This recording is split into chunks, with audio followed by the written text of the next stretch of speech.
Ladies and gentlemen, this is the 12th and final round. Right hand, Golovkin steps in and down he goes again. Unbelievable. Mayweather makes him pay. What a rookie mistake. A sensational left hook by De La Hoya. It's fact. I'm the best. You know what I mean? Sometimes I don't want to believe it myself, but it's the truth. I'm the best. I'm going to show you how great I am. From Southern California, this is the Last Round Podcast.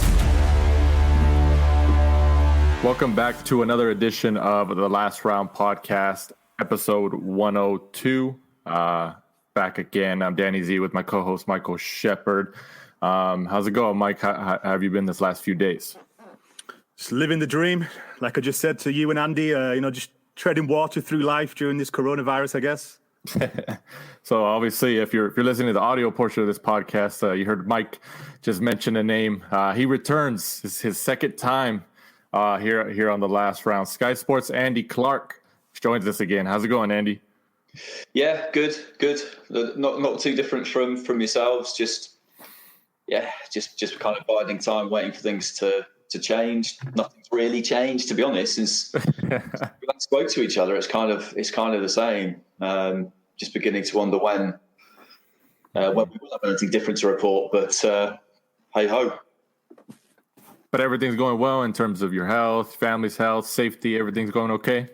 Yeah, it's fine. It's fine. I mean, to be honest, it hasn't really made that much difference to me. I mean, total lockdown was different for everybody, obviously. But at the minute, it's what I generally, quite a lot of my work's from home anyway. So we can't go to press conferences or weigh-ins. So that's different. So you're just in and out on the day of the fight, which isn't as much fun as before. But outside of those occasions, I generally be at home, do most of my work from home. It's my day-to-day regime hasn't been disturbed that much, really. Mm-hmm. So it's been pretty easy for me compared to most people, I reckon. Right. No, good. I mean, at least we're able to, still keep some type of routine with implemented safety measures and protocols. It keeps us from going insane, some type of routine going forward.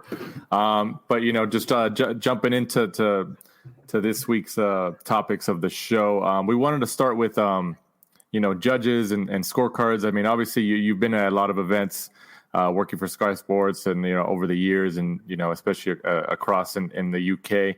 I guess we'll start with on your side of the world with Terry O'Connor.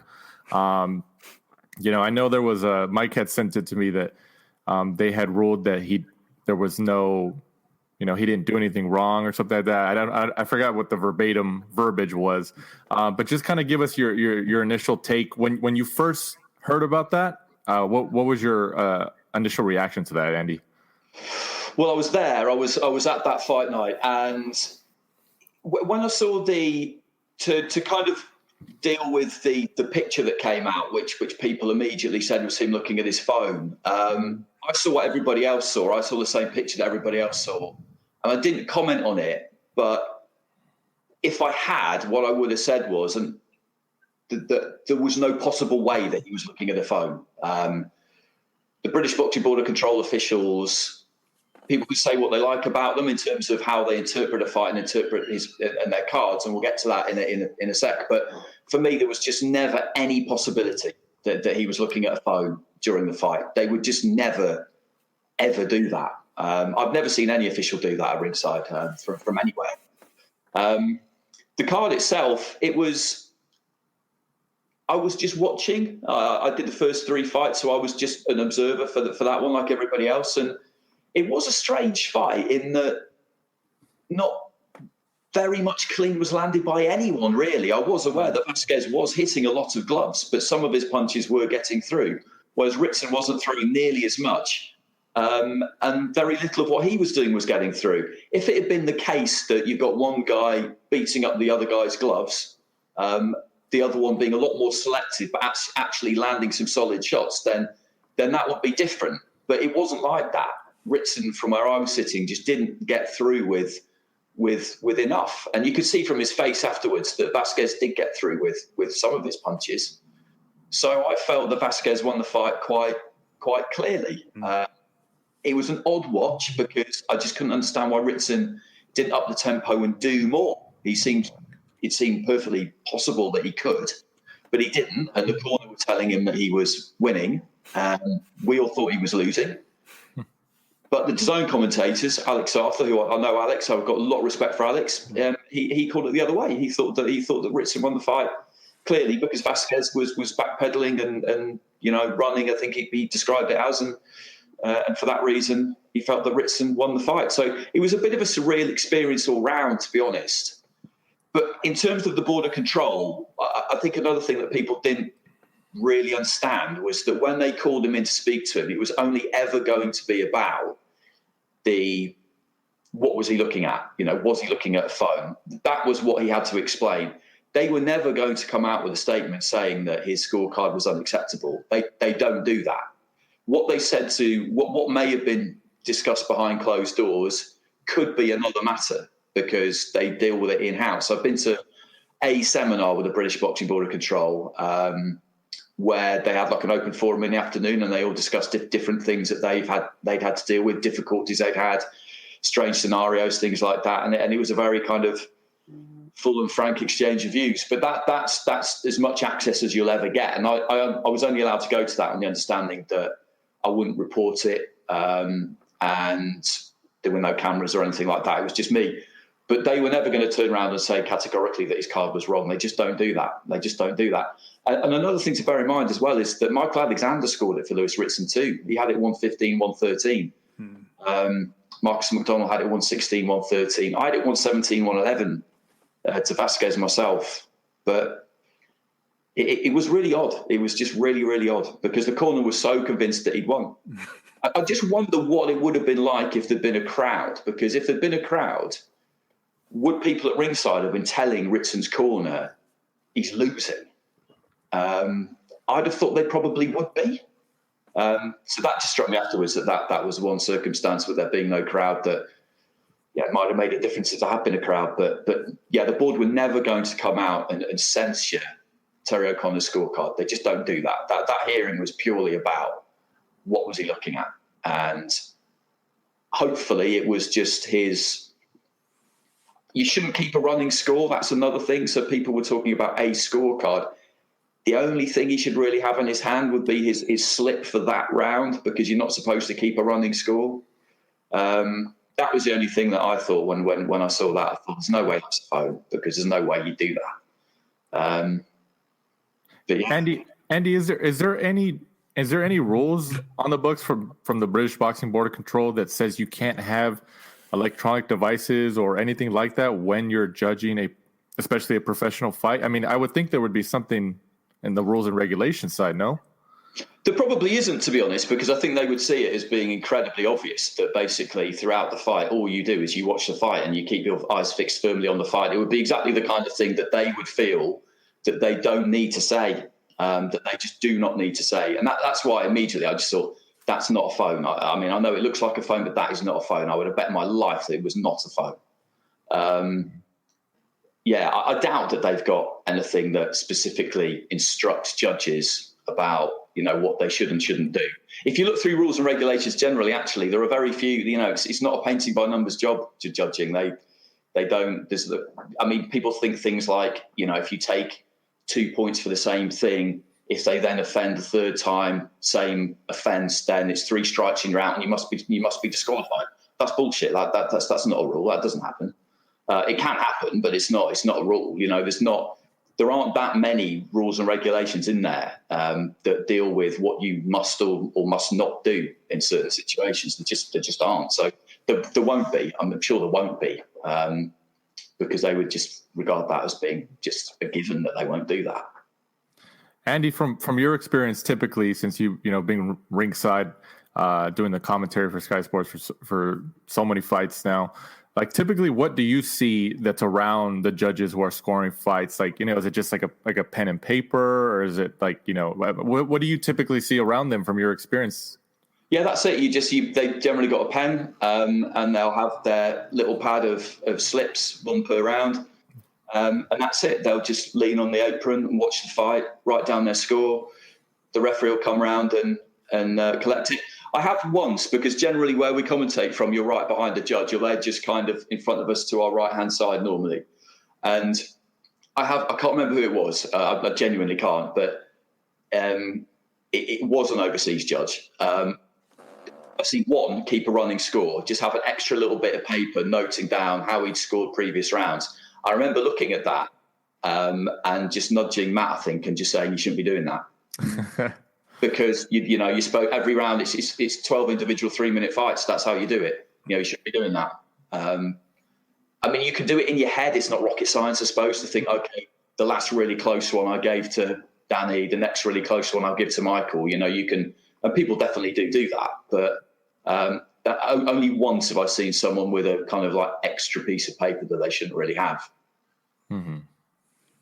Do you think if his actual decision or the on his scorecard was, I guess, got a lot more scrutiny than what that photo showed, do you think the board would have maybe released a different type of statement if there was more scrutiny on the overall aspect?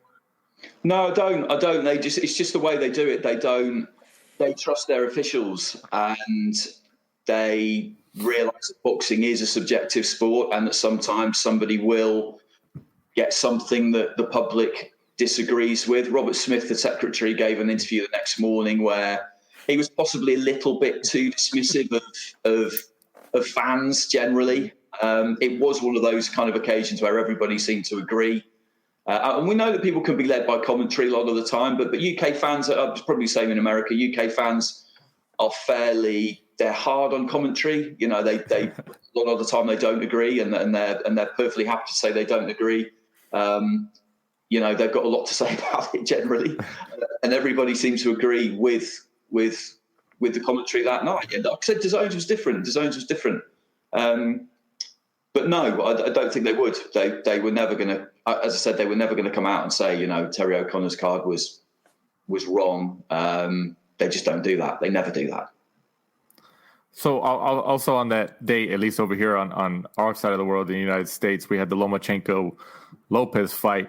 And we know what I was telling Mike, what I feel is unfortunate is that we were okay. We know there's like some type of scrutiny on the fight in terms of, did Lopez really win? Was it a draw? Whatever. But like, I felt it was unfortunate for Lopez because the scorecards, especially the 119-109, did take away from his win, at least according to people's criticism and how they felt. And like, I felt like he did enough to win.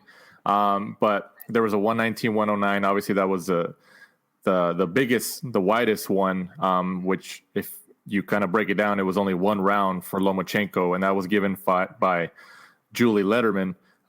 So, I mean, what was your initial reaction when you heard about that scorecard? Well, I didn't watch it live. I watched it the next day, and it's never ideal watching the next day, obviously, but I thought it was a pretty easy fight to score. I gave the first 7 to Lopez, I gave 8, 9, 10, and 11 to Lomachenko, and I gave 12 to Lopez, and I didn't really see much there to make me think that there was anything particularly difficult about that. I saw people say, I think it was Max Kellerman, give a bit of a breakdown and say that was kind of what he saw, but that rounds 2 and 7 were close, and that if you'd given them, I don't think he said that he did or would, but if you had given them both to Lomachenko, then you'd have got a draw.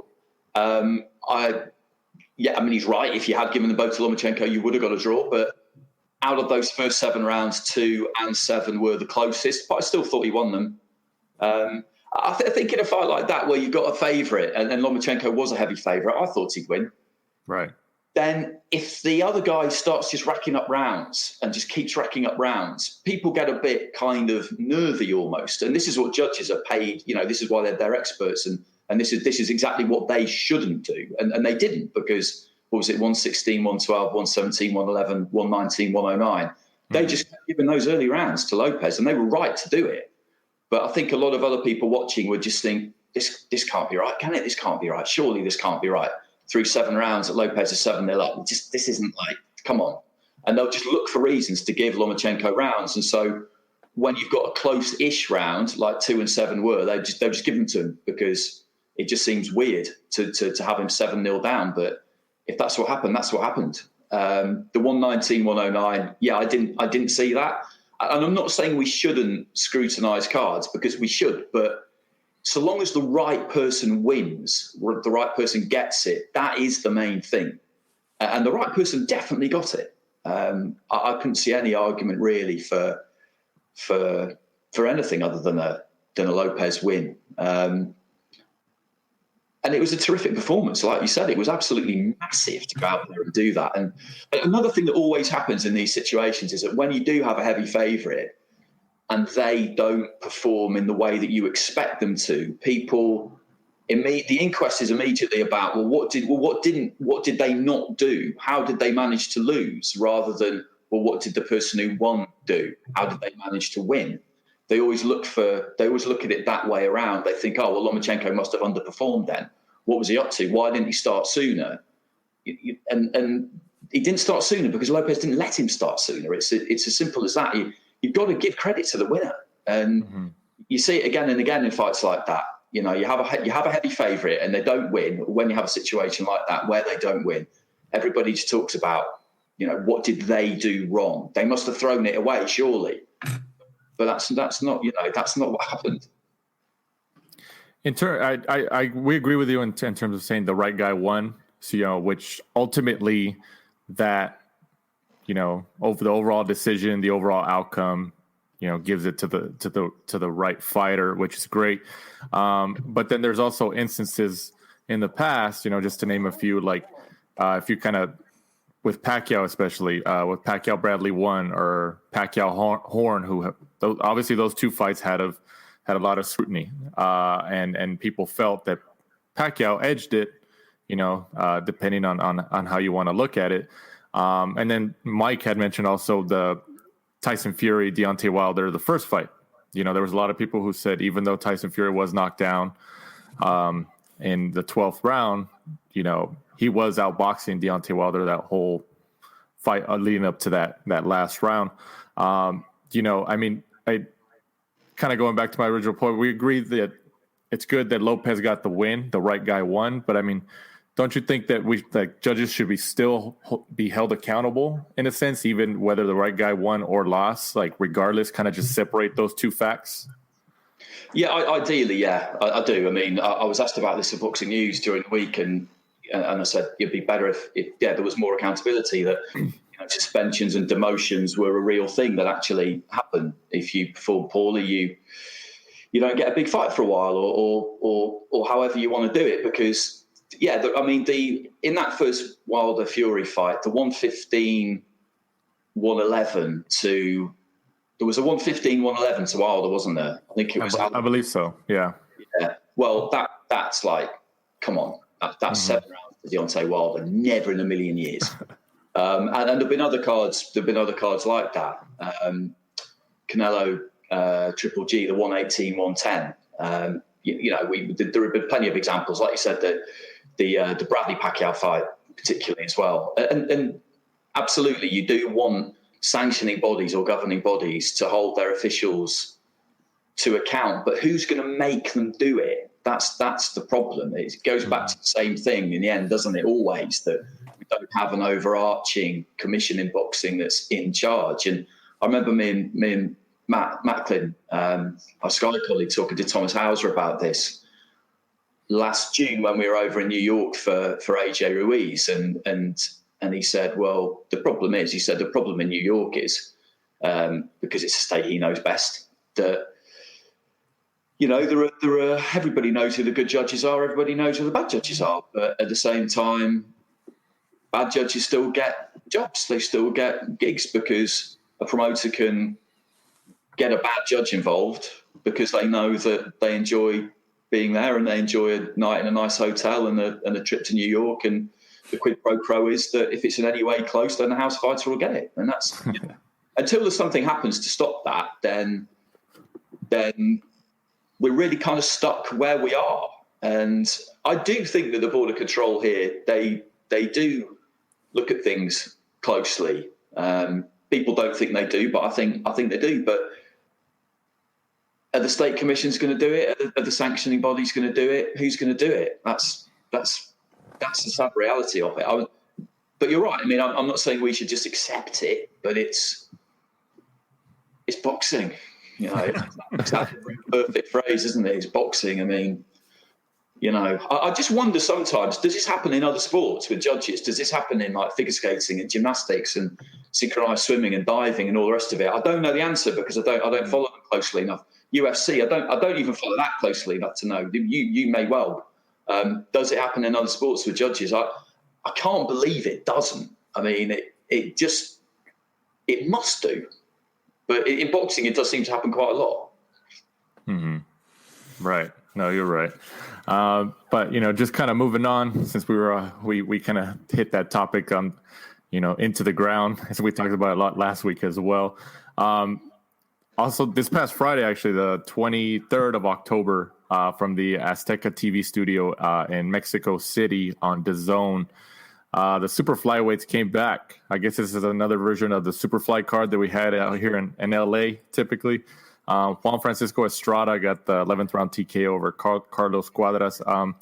Not sure if you caught this fight, Andy, but just from a general sense, why? Because like I've always talked to people, and I know Mike's told me this too, like who watch these lower weight classes, and they're always entertained by these lower weight classes. This was an entertaining fight, at least in my opinion. You know, why do you think these lower weight classes, you know, entice that entertainment factor, and they just kind of go and throw it all out there? I think it's because they do exactly that. I think it's because they have the work rate to throw an unbelievable amount of punches, and generally you don't get that many quick finishes, so you get a good amount of rounds of just tremendous entertainment. And HBO, they got on that train, didn't they? They were the first really to get involved with the super flyweights off the back of Roman Gonzalez, and then others came through, you know, in a way. And we've got Estrada and Cuadras and Sorung Visai waiting to see. You know, I think he's had a fight back at home, hasn't he, since he lost to Estrada. Waiting to be great to see him get back in the mix. But it's just another really, really good blend, and those fights can keep going for a while. But they are brilliant to watch, and I've covered a few of them myself. I've watched that fight. I watched it earlier today, and it was another great fight. And they are just guaranteed. They're just guaranteed entertainment. Andy, I didn't catch you during real time, but I sent this to Danny on Twitter that somebody put a video of round 3 where Estrada was knocked down. He actually finished the fight like 20 seconds early for the round. Oh, right. I didn't. Yeah, I didn't notice that. I didn't notice it in real time, but somebody posted the video on Twitter about it. Wow. Well, that's a serious infringement in that case, because obviously, you know, you would want that time to try and finish off the fight. It was when he sent it to me at first, and he was like, watch this, and somebody had recorded the screen, and then they put their phone right next to the time ticker on the screen by their TV, and they hit the timer on their phone to I guess do it in together and everything. But and Mike was right. It was 20 seconds early. I was like, oh wow, that's pretty insane. Yeah. But yeah, not ideal. Yeah, but I mean, you know, coming off of like these judges issues that we've been having the last week, and now that it's like, oh man, like I think I would have been more surprised if we didn't have these the judges issues the last week or so. But I saw it and I was just like, let's just going back to what you said, Andy. Well, it's boxing, I guess. What are you supposed to do? You know? But you know, just from your opinion, who did you pick in that fight before actually Estrada got the TKO? Did you think Cuadras was going to take it or Estrada? I was kind of behind Estrada on that one because it's just that he's had a good couple of years, hasn't he? That fight against Sorung Visai was a bit odd because Sorung Visai boxed orthodox for at least half of it, from what I remember, maybe up to about longer than that, I think, actually. I covered that one and I couldn't quite work out why he did that, but Estrada he's a formidable fighter, and with Gonzalez back as WBA champion, there's just a really obvious match to make there. And I'd imagine that they're going to do that early in 2021 by the sound of it. And everybody would love to see it, because Gonzalez, I did wonder whether his race might have been run after those 2 fights against Sor Rungvisai, but it was a great performance against Cao Yafai, because Cao Yafai went into that fight with real, it was a fight that he'd been waiting a really long time for, a fight against a real big name, and he was full of confidence. He thought it was exactly the right fight at exactly the right time for him, the best possible fight for him, because he's still the biggest name, Gonzalez, and he showed that he's still got plenty left. So we definitely all want to see that.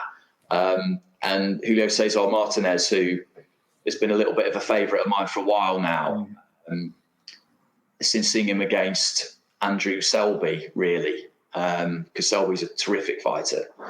Probably wasn't at his best that night because he had a lot going on in the background, but even so, he's a brutal fighter, and some unifications in that division would be good as well. I mean, there's Artem Dalakian with the WBA, isn't there, I think, and Maruti Umthalani with the IBF. Either of those two would be brilliant before he moves up, which I'm sure he probably will before too long. Andy, you mentioned Roman Chocolatito Gonzalez. He was also on that card, got the 12-round unanimous decision win over another Gonzalez, no relation, Israel Gonzalez. This was for the WBA Superfly world title. And like you mentioned, it's likely that they're going to, I think they said it, that they will match up Roman Gonzalez and obviously the winner, like Estrada, sometime in maybe early 2021. How would you see that fight panning out? Estrada Gonzalez. It's difficult to say. Like I think last year I would have said Estrada, but Gonzalez is. I mean, that performance against Yafai was a really good performance, and it was a good performance last night too, because Israel Gonzalez is a good fighter. Like he gave. I mean, a lot of people thought he beat Cao Yafai in Monaco.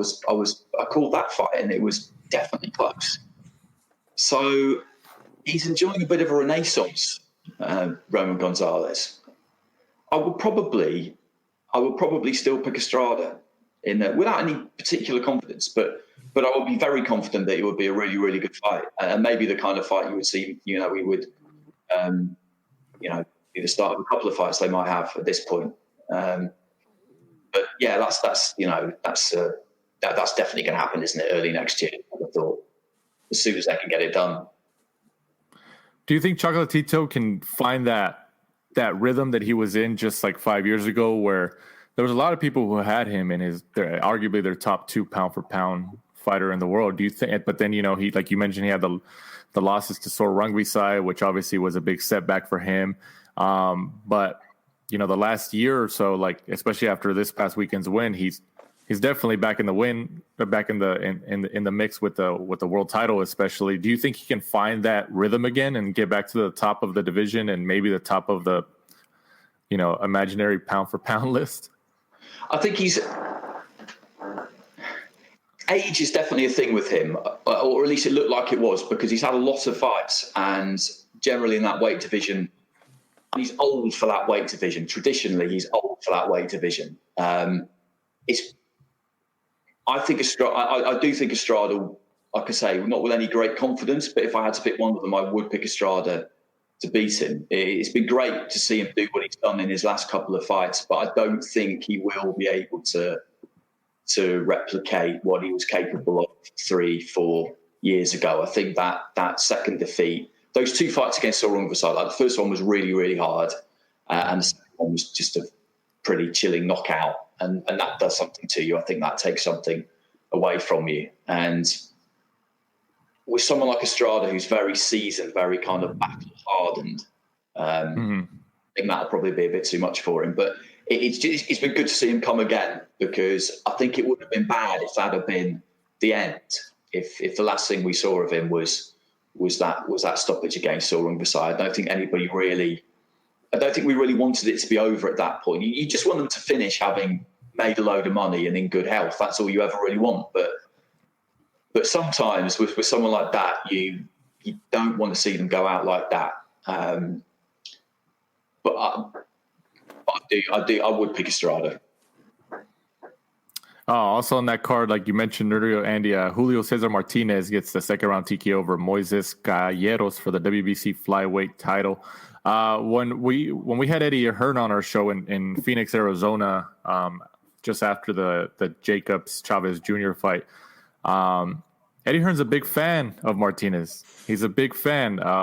He really likes the kid. He feels like he could do a lot with him, especially at the lower weight classes.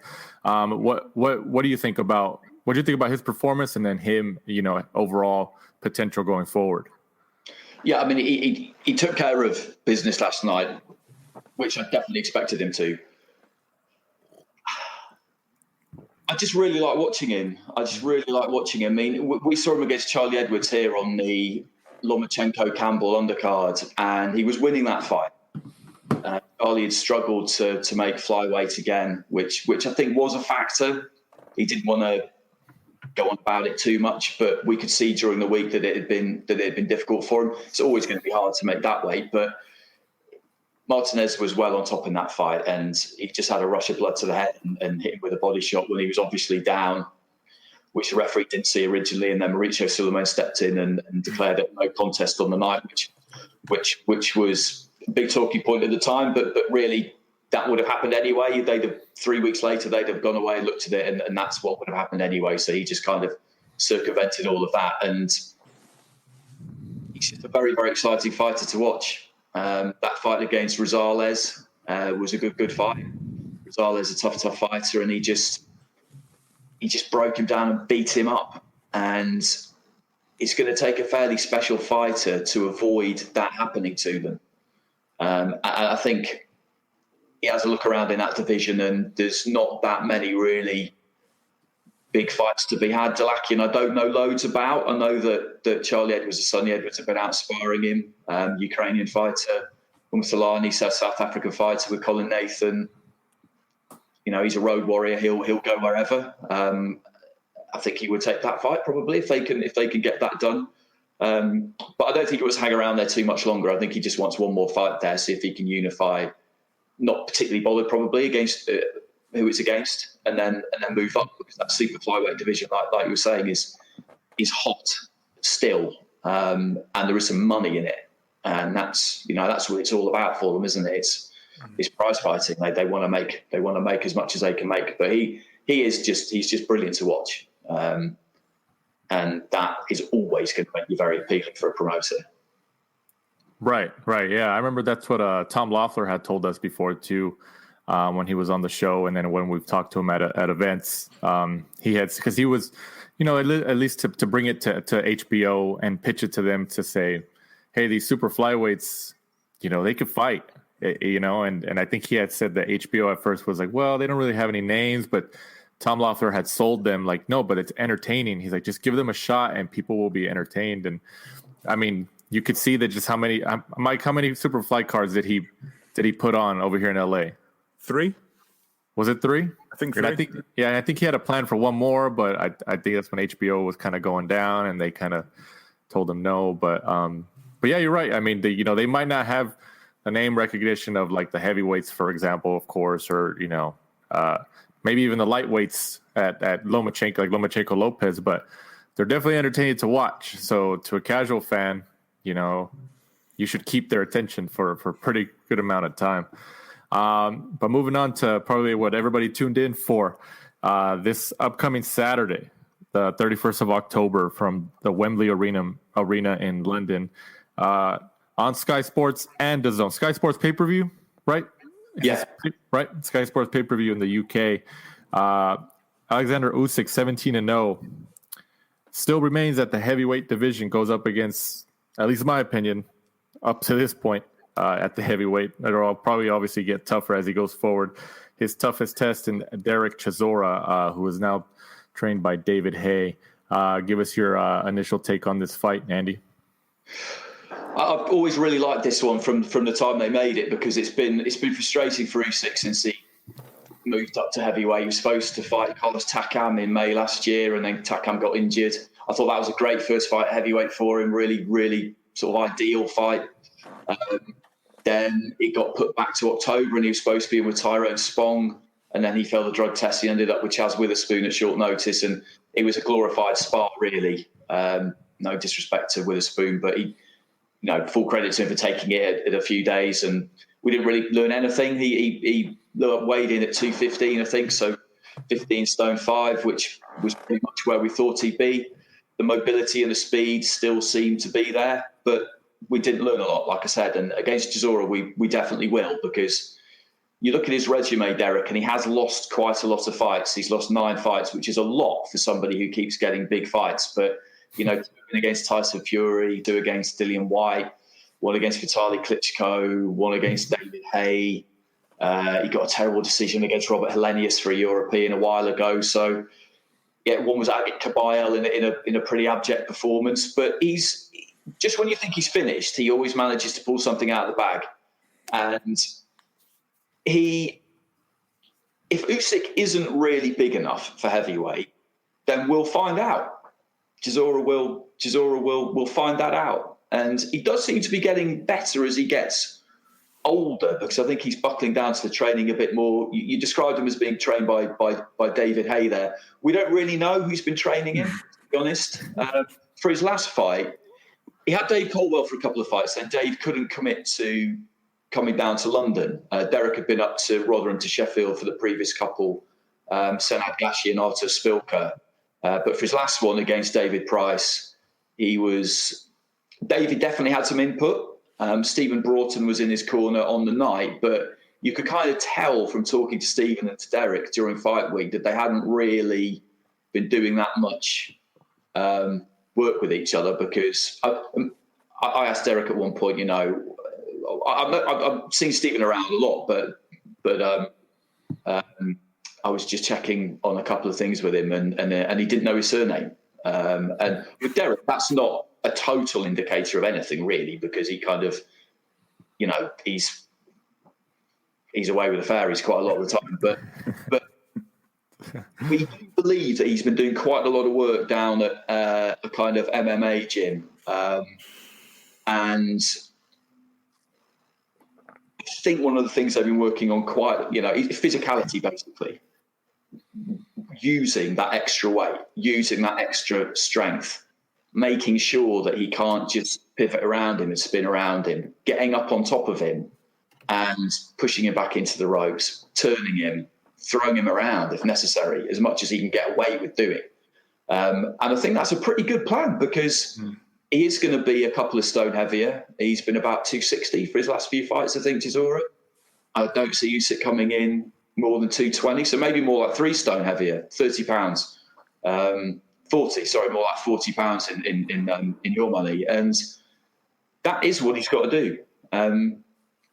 They're just 2 such really interesting personalities, because all they've ever done, the pair of them, is just be themselves. And usually in boxing, you talk something like Hayes, a great example. We've got Tony Bellew around all next week as well, and he's a great example too. 2 people who self-promoted themselves unbelievably well, and there were plans and strategies behind it from years out in certain cases about what they were going to do and how they were going to go after someone and what they were going to say. Whereas with Usyk and Chisora, they're just themselves all the time, for better or worse. With Usyk, it's kind of for better, because he generally behaves himself, and he's got that kind of Eastern European mystique about him. With Derek, he's for better or worse, it can be about 50-50 sometimes, but he genuinely doesn't care. And you meet plenty of people who claim they don't, but he genuinely doesn't. I was about 10 feet away from him when he went off in, I thought, pretty unacceptable fashion at the press conference for Prograis Taylor, where he basically just said that it was a joke having them top of the bill because they were lower weights and no one cares about them, and everybody just cares about my fight, and I should be top of the bill and I should get more money. Threw a few profanities around and just got up and walked out. But that wasn't some kind of master plan he had, because David Haye didn't know the first thing about that, because I could see him. He was sitting next to him and his leg was going, his knee was shaking. He was sitting there with this kind of like thick smile on his face, just trying to grin his way through it. But, as his manager, he was probably just thinking, brilliant. If you're going to do that, you could at least have told me you were going to do it. But he had no idea he was going to do it. And that's just how he's always been. So it will definitely be a test for Usyk on Saturday. And I think anybody who thinks it won't be is if he goes through it with flying colours and surgically deconstructs Chisora and knocks him out, then that will be a pretty good indicator that he's cut out for the top of that division. It won't be an indicator that, Chisora was shit and he's always been shit, because you know what people are like. That's what some people will say. If he manages to do that to Chisora, then it'll really mean something. And I do think he will beat him, but with Derek, you just, you don't know. You don't know. We've sometimes thought he's not maybe the biggest puncher, but then again, he sparked Carlos Takam when no one really thought he would. So I'm looking forward to it. I'm really looking forward to it. Andy, what do you think? Obviously, you know the amateurs pretty well, and obviously the big question is, as everyone keeps saying, is Usyk big enough to be in the heavyweight division? When he was in the amateurs, obviously he was fighting at super heavyweight. He fought people that we know, like Joe Joyce. So what's your opinion on people saying that they don't think he's big enough? I think he probably is big enough, not by much, but just about. I mean, we've got this anomaly in the heavyweight division, of course, in Deontay Wilder, who weighs about the same as Usyk, 215, 220, but he's just got this freakish punching power. But then you could argue that when he came up against Tyson Fury, he got bullied by the bigger man in the second fight, because that is what happened. But Fury, again, there aren't too many people around like him. And size is definitely a thing now. Hay did it himself. He stepped up from cruiserweight to heavyweight and beat Valuev, who was, a foot taller than him and 7 stone heavier than him or whatever, but not a particularly, skilled boxer. And no one would ever claim that he was, although it was pretty amazing managing to bridge that kind of size gap. But I think he's big enough, Usyk, personally. And it just depends, I suppose. Can he take the power of a top heavyweight when they catch him clean? If they're able to do that, that's not going to be the easiest thing in the world to do. He's not just going to stand there and let it happen. But that's the biggest question, I think. I think he's big enough to be able to hit hard enough to put a dent in people and to win rounds and to win a fight. I don't see anybody being able to walk through it. That's something that you wonder sometimes, isn't it? I don't see that happening. But it's just whether his opponent can land something on him that he can't take. That for me is the big question. If he does come through this test, obviously everyone's saying that we're going to see the AJ fight. How do you think he would fare in that? Well, I did say a while ago that I thought Usyk would beat him, and I think if he beats Chisora, I would stick with that, because convincingly or just gets the win. Like how would he have to perform against Chisora for you to feel comfortable that he could take on AJ? He just really needs to win. I wouldn't be, as long as he wasn't the beneficiary of a terrible decision, for example. If he got the win, if he gets the win and deserves it, then I would still be fairly confident. Not completely confident, because Joshua has proven himself in the past to be a really, really good finisher.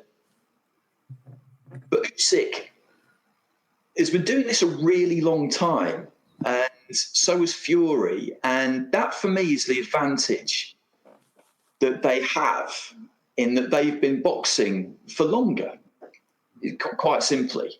And that matters, particularly when the schooling that you've had is a good one, and the practice time that you put in is that kind of intense, and of that kind of quality, which it has been with Usyk, with that Ukrainian setup, and it has been with Fury, with the background that he's from and the coaches that he's had.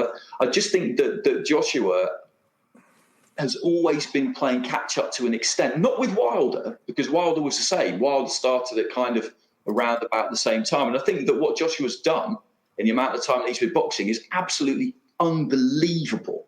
An Olympic gold medal and these titles, unbelievable.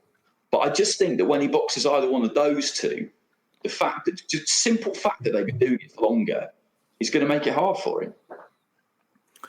You touched on Chisora's been training at an MMA gym. We all know he's a bit of a loose cannon.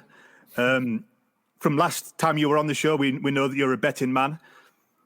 Chisora to get disqualified? I mean, it's not out of the question. It's not. If it doesn't go, I don't think he's ever been disqualified. Actually, what was he? 32-9. No, he's never been 32 wins and 9 defeats. He's never been. None of them are by disqualification. Off the top of my head, I'm sure they're not. But if it's good odds then. Hey, I'll get good odds then. Yeah, well, if it's not, I mean, we've seen in the past, haven't we, when someone can sometimes get disqualified almost out of sheer frustration if what they're doing doesn't work. We've seen people ostensibly quit for the same reason, because they just can't get near their opponent and they feel like they're being humiliated a bit. And I don't think there's any way in the world that Chisora would ever just turn around and say, that's it, I'm not doing this anymore. Although you never know with him. You really, really don't. That's the only situation in which I could see that happening would be if he just can't do a thing with Usyk and just tries one thing too many. But he is an interesting bloke to be around because he's not quite what people think in that he's not this kind of scowling, glowering, menacing kind of character. Most of the time, he's not like that at all. He's perfectly pleasant. And I was at that press conference right through the table, actually. And even then, I felt I had some sympathy with him because that was on the undercard of Joshua Molina. So I think the press conferences were kind of like split into two. I think they had the one for that and then the one for the undercard. And so I think basically that one, him and White, was the last one of the day because they did Joshua Molina first and they did the undercard, but they did it in kind of ascending order. And by the time they did it, there weren't that many people left in the room because most people came for AJ, to be honest. And I remember thinking after about 10 minutes, they need to knock this on the head now because they're trying to wind Chisora up and it's not working because he was pretty zen. You know, he was in one of those moods that day where he was being all kind of, not touchy-feely exactly, but he was basically just saying, look, you can't bother me. I'll get to the fight. Let's just save for tomorrow night. Never mind all this. But then they just kept going and going and going, and eventually he snapped. And I just felt a bit sorry for him because I just thought it was like they just kept it going until that happened. And I didn't think there was any real need for it. It was something that I thought really just didn't need to happen. But you can't. If you push him too much, you will get a reaction out of him. But they won't want that this week. Because they don't want to put this in any kind of jeopardy. And to be honest, Usyk's just not that bloke anyway, and nor his team. They're not going to do that. So I think we'll have some good fun and games. I mean, they've got a quarantine together, obviously, which is entertaining in itself. You've got Hay, Bellew, Usyk, Chisora, all in the same place, all like bumping into each other in the corridor, which is a pretty entertaining image by itself. Some people have touched on the fact that obviously it's behind closed doors and Chisora's bad performance in the small casino over in Monaco when he lost to Caballel. Do you think that'll take any kind of effect? I don't think so. I think I can understand why people might make that comparison because that Monte Carlo atmosphere is really the closest thing that I've ever been part of to behind closed doors fights that we've seen over the last few months. It's a weird environment to boxing because most of the people at ringside aren't really that bothered, to be honest. I mean, what happens with those cards is there's a reason why there's always Russian fighters, and last couple of years they'll generally try and get Chinese fighters on the card. It's to get the high rollers into the casino, basically, and they watch some boxing and they enjoy the boxing, but it's a strange old backdrop and atmosphere for a fight, and he admits himself, Chisora, that he just wasn't up for it that night at all. And that can happen with him sometimes. I went to the second fight against Fury and he just didn't turn up that night either. So, that he does have that in his locker. That is something that can happen. But I don't see that for this one. It's too important. If Chisora wins this fight, then you can never be totally sure with the governing bodies. But if Chisora wins this fight, then presumably he'll go in at number one with the WBO and become mandatory and he'll get a world title fight, which would be absolutely massive. You kind of just touched on what I was going to say. Do you think AJ will just relinquish that title and then so he can fight Tyson Fury? Well, yeah. I'd hope he would if it came to that. If the WBO said, if the WBO were really going to go down that road and put a spanner in the works, then yeah, I think that's what he should do, because everybody, so long as he beats Pulev and Fury beats whoever he boxes on the 5th, and I don't think that's going to be someone especially challenging from what I hear. But yeah, we just want to see those two fight. If they both win at the end of the year, we just want to see those two fight, because never mind all the belts, we all know what that fight's about. We all know that whoever wins that fight will be the, in all but name, if you like, undisputed champion. You know, no one would be under any, false premises about that. Like we'd all know that. I just can't see why the WBO would do that, because surely they would sanction that first fight. They might not sanction the second. If they sign a 2-fight deal, those two, which is what people say that they're going to, then the first one would be a unification. But the second one, unless the first one was a draw or a no contest or whatever, the second one wouldn't. It would be one person with all the belts against the other.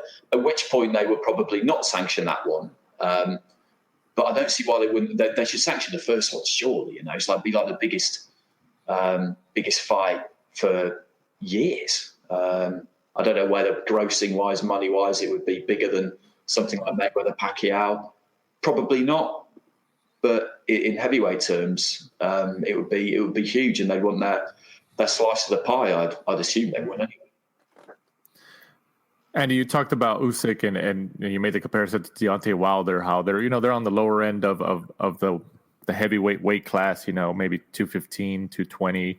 Wilder, I think even in the last Fury fight, I think lost weight after the weigh-in, and I think he ended up weighing 209 or somewhere around there, which is insane. At 6'7", weighing 209, it's not out of the realm of possibility, obviously. But I don't think I've ever told you, but like I'm 6'7" and I don't weigh 209. I'm like 230. So like for me, it was easy to relate, and Mike understood as well. But on that point, the WBC just announced plans for a new weight class. I guess they haven't came out with the name. I think Mauricio Suleiman said in an interview they plan to announce it, I think, soon.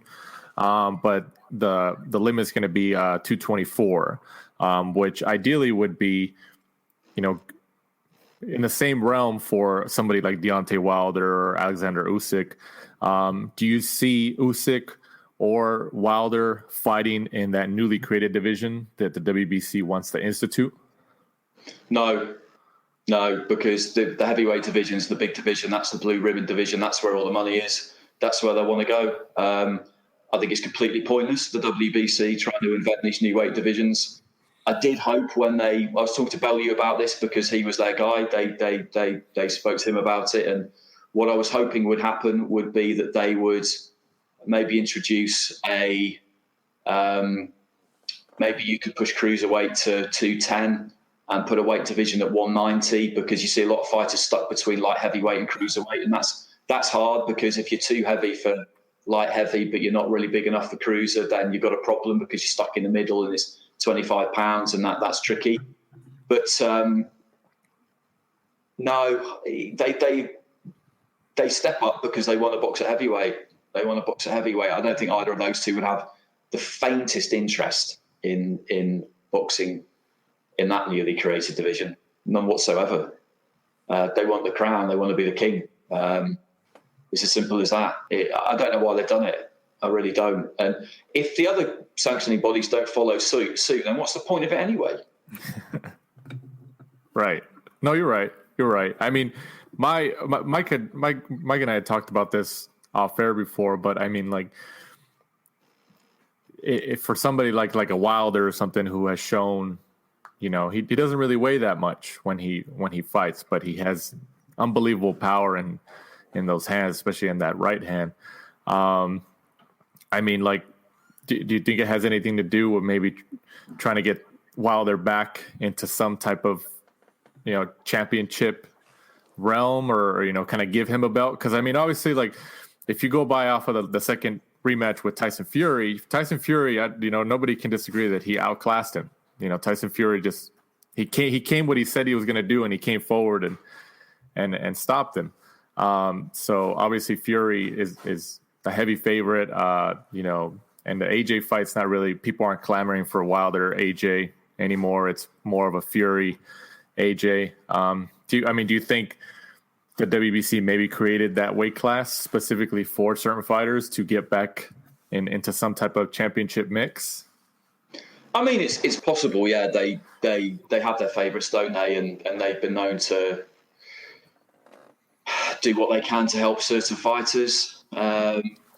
Wouldn't be the first time that a weight categories. I mean, super bantamweight was basically invented for Wilfredo Gomez, wasn't it, back in the day? Yeah, I mean, there could be some of that going on. I just don't think he would care. I just don't think he would want to get belts back at heavyweight.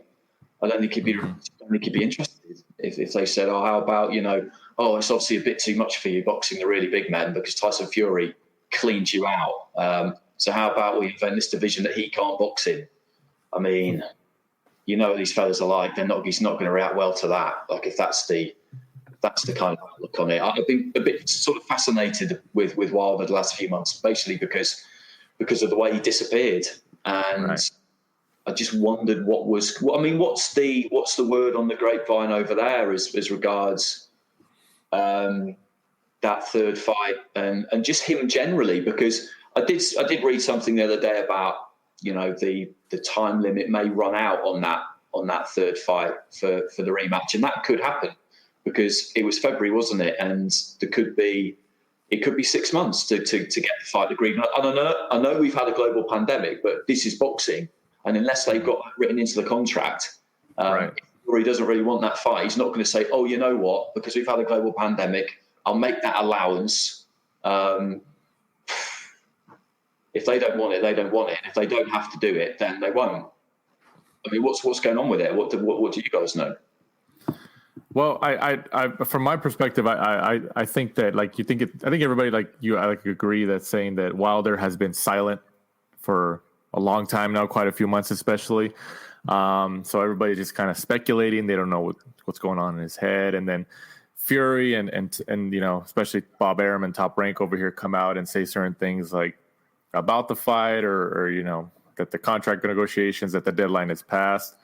But I mean, ultimately, I don't think nobody really knows the ultimate deadline in that contract language. And like you said, we don't know. There's a global pandemic currently, obviously, but we don't know if there's anything like a force majeure clause in the contract that, relates to that global pandemic aspect or anything. Nobody knows that at the moment. And at least from my opinion, and you guys tell me, Mike or Andy, you guys tell me what you guys think. But I think Wilder being so quiet, obviously it's a type of strategy. I think he knows, I feel like Wilder's still that type of guy with his personality. He's going to come back and really, show I went back and I rebuilded myself and I'm back or something like that.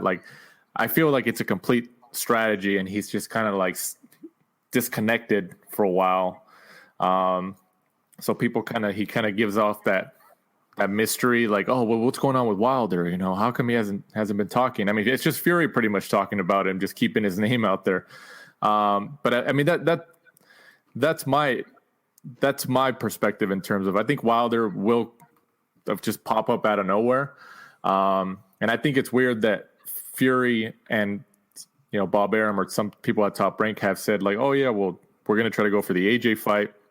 Or sometimes the deadline is passed. Some people have said the deadline passed in that contract.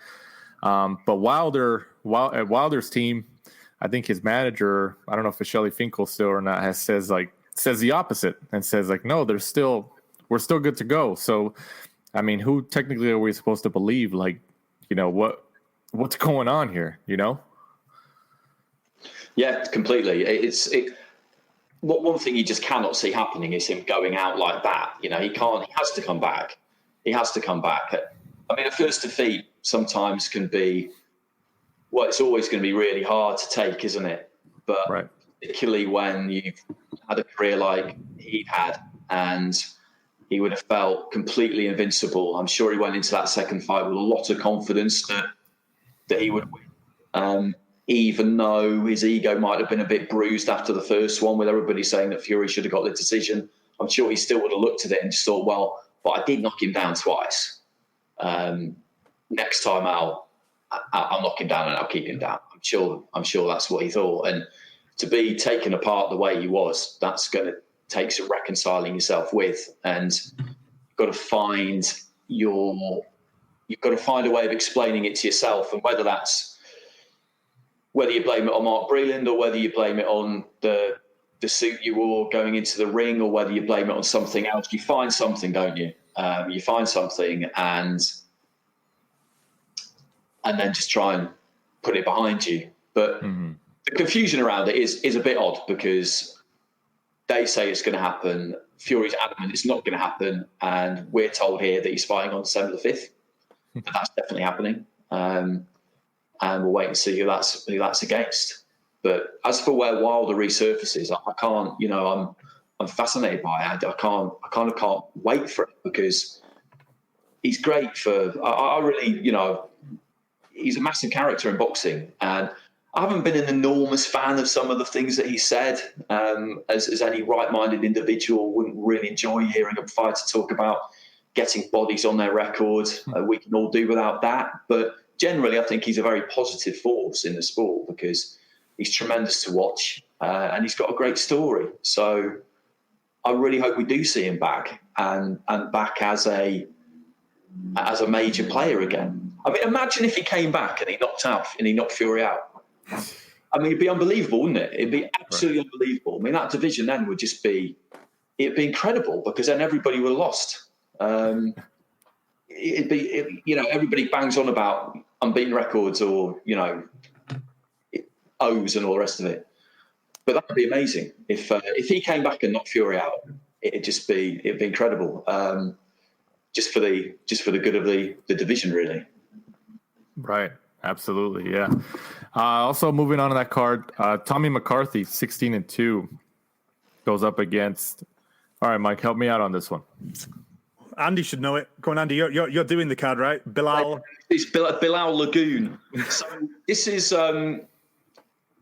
So Lawrence Okolie won the European title, the European Cruiserweight title, against Ivan Garbu last year. That was on the Prograis Taylor card, I think, at the end of October.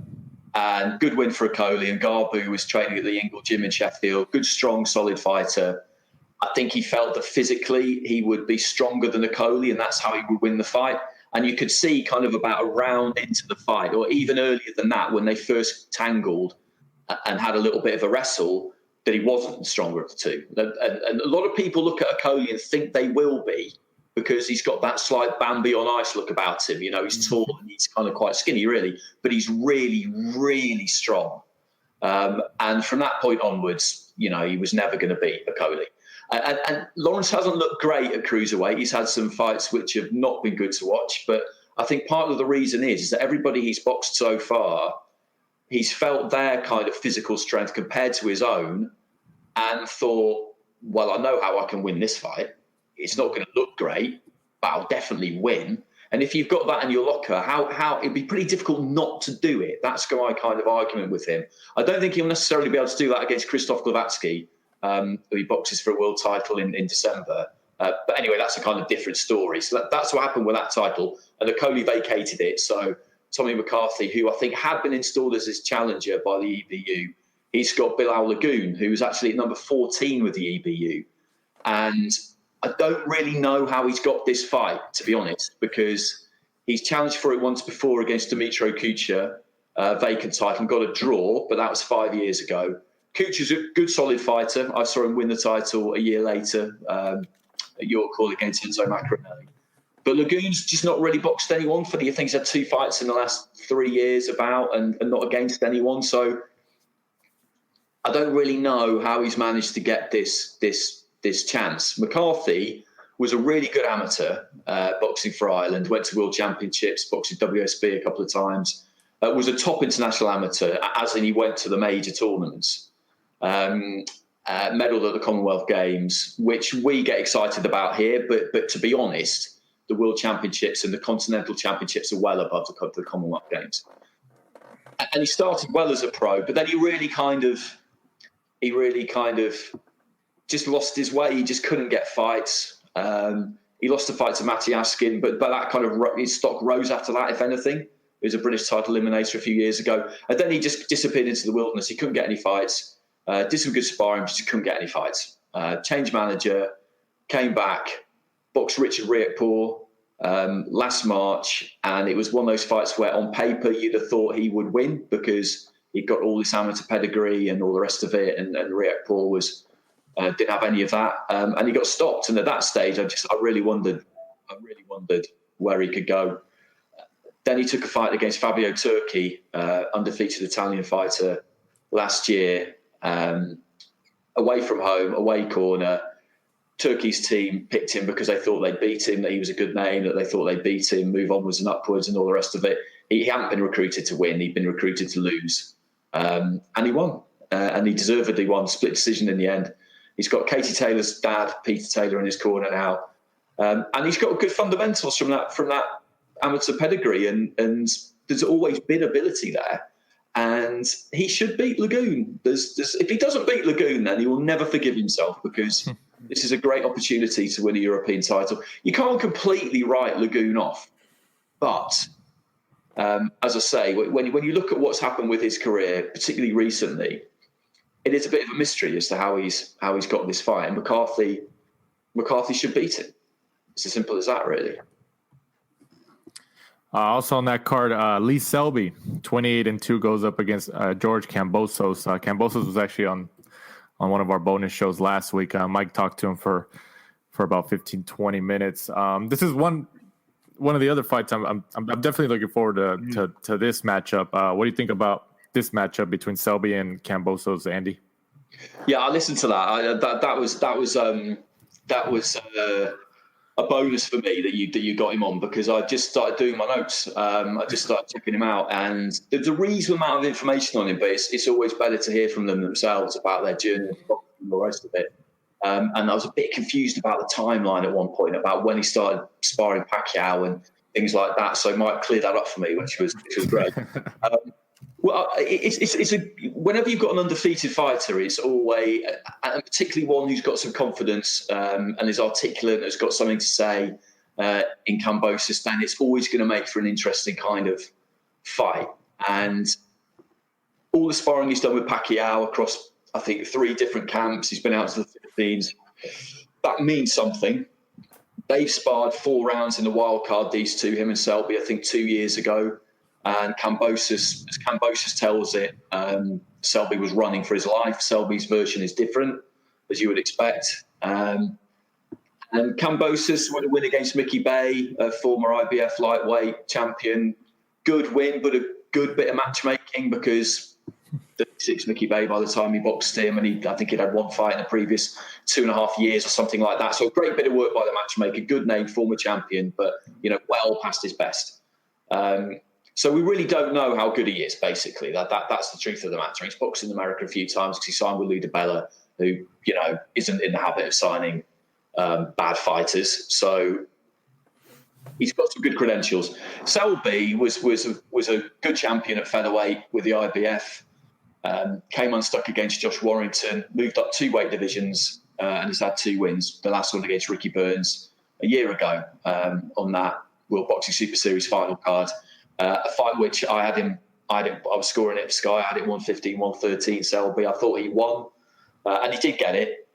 It was close, and he's by far the most experienced of the two fighters. And on that, I would pick him, because he's not been in a load of wars either, so he doesn't have that many miles on the clock. But it's just that great thing where you have an unknown in Kambosos. Just because he hasn't boxed at the same level as Selby, it doesn't mean that he can't. And he's always been a lightweight. He's been a lightweight right from the beginning, all the way through. And Selby, as I said, he jumped up 2 weight divisions, and that's a lot. So is he really a lightweight in terms of his kind of punching power? These are all the things that we'll find out. I mean, you would know more about him than me, Kambosos, to be honest. I mean, what do you make of this?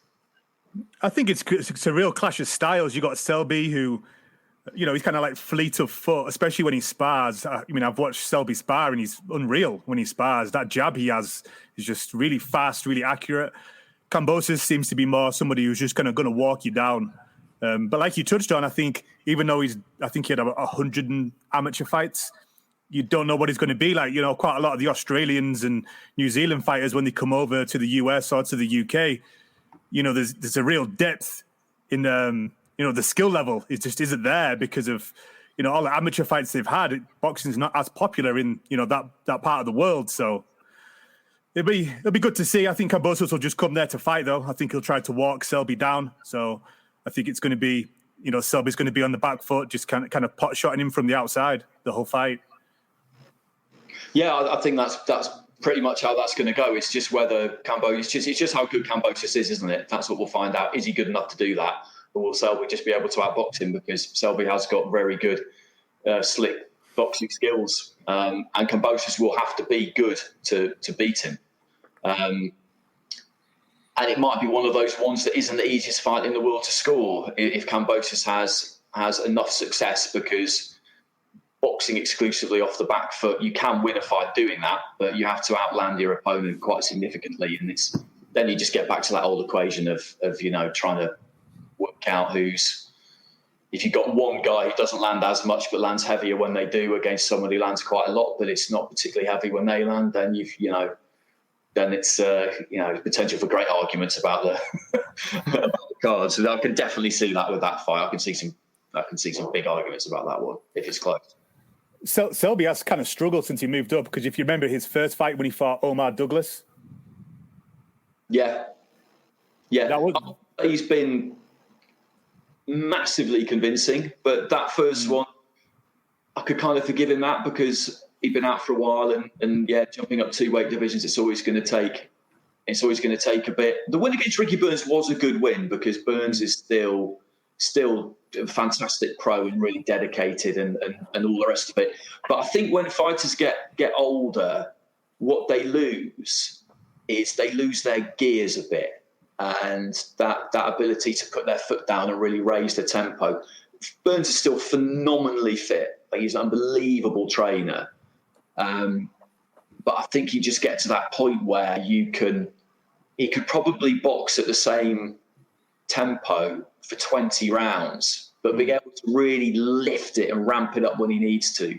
I think that's what you lose when you get a bit older. And maybe Kambosos can put Selby under just a higher level of pressure when he feels that he's got the opportunity to do it than Burns could. And he's just not boxed that much, Selby, since that defeat against Warrington, which was 2.5 years ago now, 2 fights. So, yeah, but it's a good fight. It's a good fight. And whoever wins it is you know, in line to fight Teofimo Lopez, which I don't think will happen, but it's not straight away. But, you know, that's the prize that's on offer. I mean, I'll definitely get a world title shot at some point. How much emphasis do you put on, I think he had told Mike, and he said in other interviews that he sparred, I think over 250 rounds with Manny Pacquiao. I mean, like when I heard that, I thought, you know, with somebody like Pacquiao, how Pacquiao's been such a high level for so many years, and with somebody like him and Freddie Roach, trusting somebody to keep coming back for multiple camps and all these rounds to spar, you know, one of the best fighters, you know, we've ever had. You know, how much do you think he's obviously an undefeated? You know, I'm sure he's taken some things from Pacquiao or maybe Freddie Roach and kind of taking some advice. But how much do you think that's influenced him, and how much of an emphasis do you think it'll make on a fight with somebody like Lee Selby?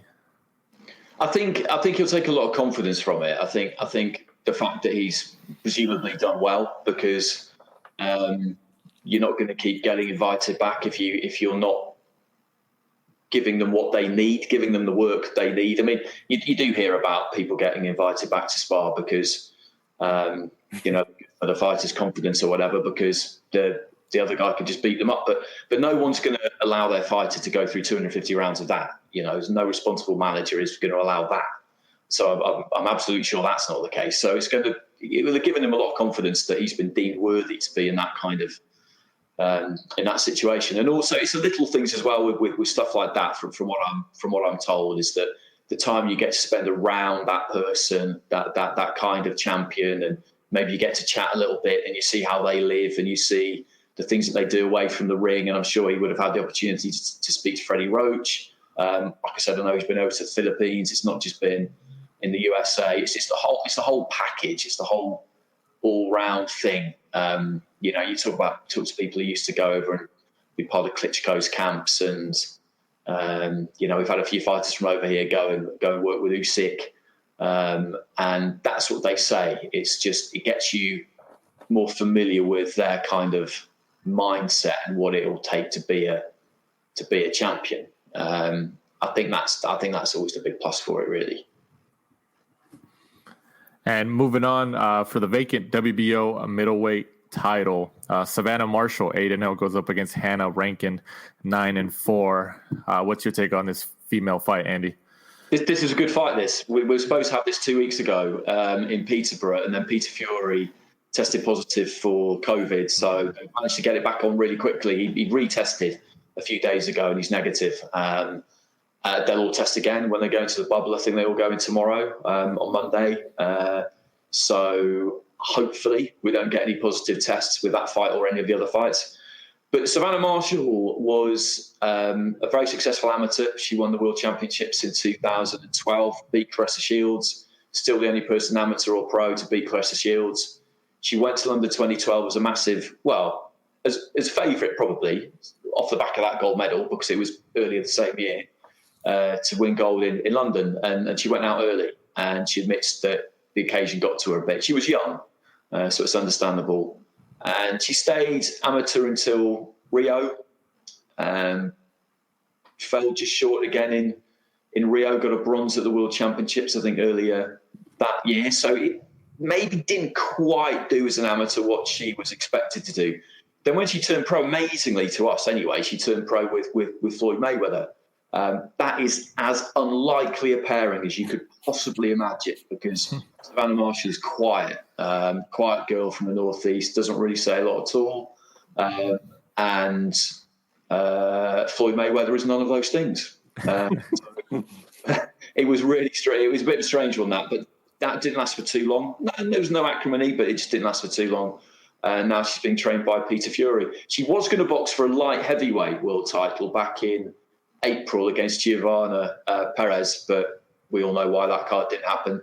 And now she's fighting at middleweight, which actually I think is her preferred weight, because she's weighed in about 164, 165 most of the time, 75 kilos as an amateur. So middleweight should be her best weight. So she's got a load of ability, and we all know she has. What we don't really know is, can she convert that to the pro ring? Yes, she's got skill, but professional boxing and amateur boxing is still very different. Will she be prepared to? And this is always a question with successful amateurs. Basically, to win a fight in amateur boxing, you don't have to hurt your opponent. You don't have to hurt each other in an amateur bout. In professional boxing, you do. That's what it's about. You have to hurt them. They're going to try and hurt you. At some point, it's going to happen, and you've got to be able to handle it. And we'll see. Hannah Rankin came through white collar. She's a classically trained bassoonist.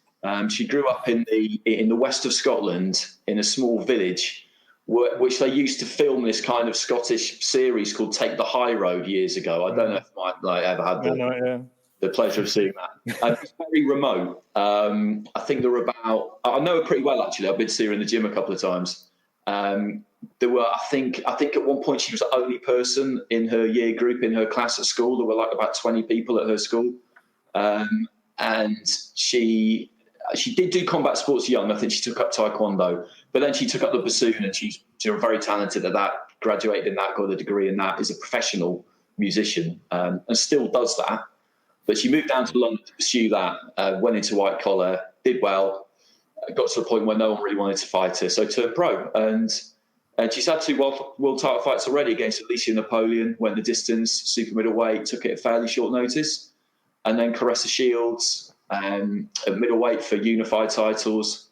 They didn't get on particularly well before that fight. Covered that fight, sort of clash of personalities. I think Shields felt that she could bully her a bit, maybe, kind of verbally, mentally before the fight, and that wasn't the case.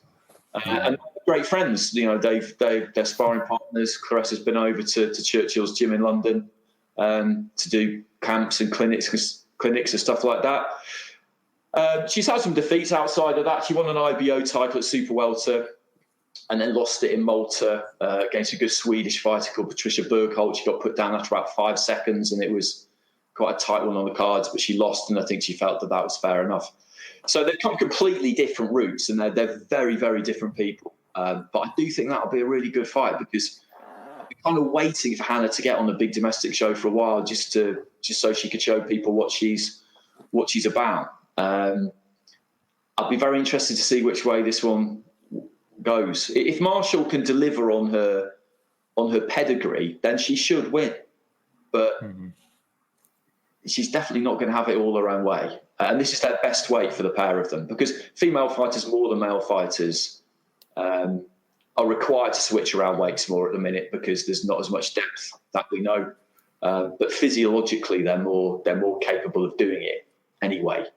But I like that fight a lot. I think that's going to be a good fight.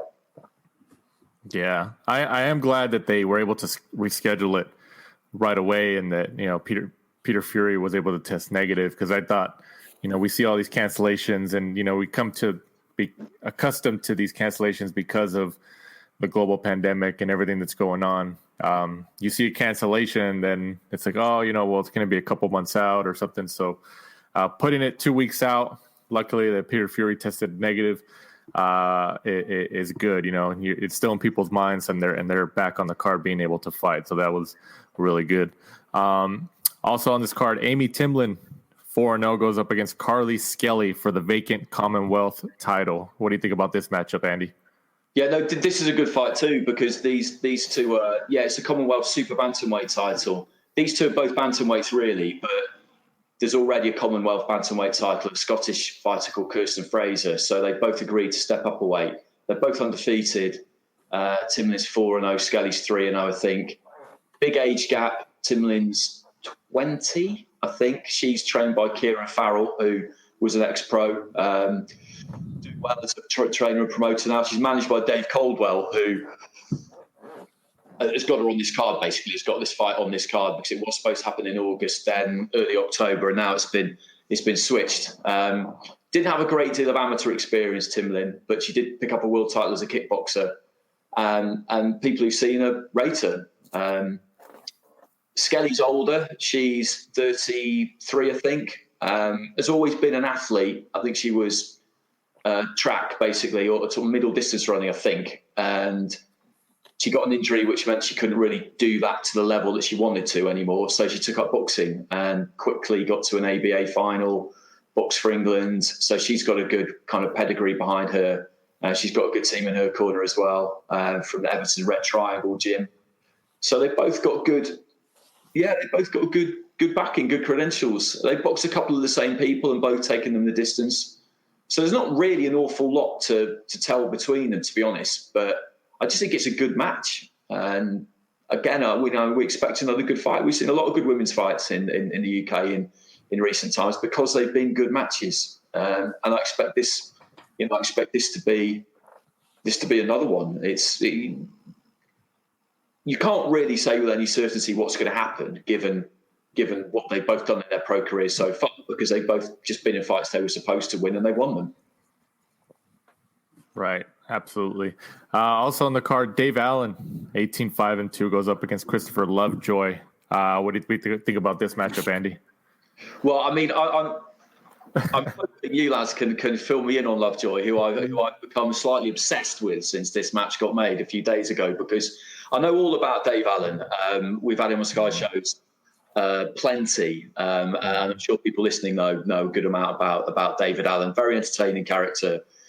He's a good fighter. He's a decent level fighter, and I think he could win a British title at some point if things kind of fall for him. He's one of those ones you worry about a little bit, because he's taken some really hard fights, and that's what's got him the profile he's got now. The fights he took against Dillian White, Luis Ortiz, less so Tony Yoka, because that wasn't on the TV over here, but that was a real bruising fight, really hard fight, and he had a tough time against David Price. But he's had some big wins. Had a big win against Lucas Brown. Had a big win against against Nick Webb, and people just really like him because he's very honest, and he's in good, entertaining fights. Lovejoy, when you look at his records, I was sitting there just thinking he was a new one on me. He was a completely new one on me, and I'm totally happy to admit it when I've never heard of a fighter, because nobody knows everybody. 19-0. All his fights have been in Tijuana. He's won them all by knockout. 17 in the first round. 13, his first 13 in the first round. He was definitely trained by Mayweather Senior. I don't know if he still is, because I know that he's had a few health issues. Okay, you're shaking your head. That clears up one question I had anyway. So that's good to know. Turned pro at 32. Now he's 36. But he'll definitely be coming to win, because he always does win. He's at 15 with the WBA, which is completely insane, because he's only beat one opponent with a winning record. So he, in many ways, like, you look at boxing and what a madness it can be at times, and nothing exemplifies it better than Christopher Lovejoy's record, number 15 WBA ranking. But I've never seen him. I'm going to watch what I can of him this week. I haven't done it yet. I've never seen him, and I don't know. Have you seen him? I met him in Vegas. He was at the when I was at the Carl Frampton. When Carl Frampton fought at the Cosmopolitan, the Valdez and Lopez, he was there. I met him there and spoke to him and stuff like that.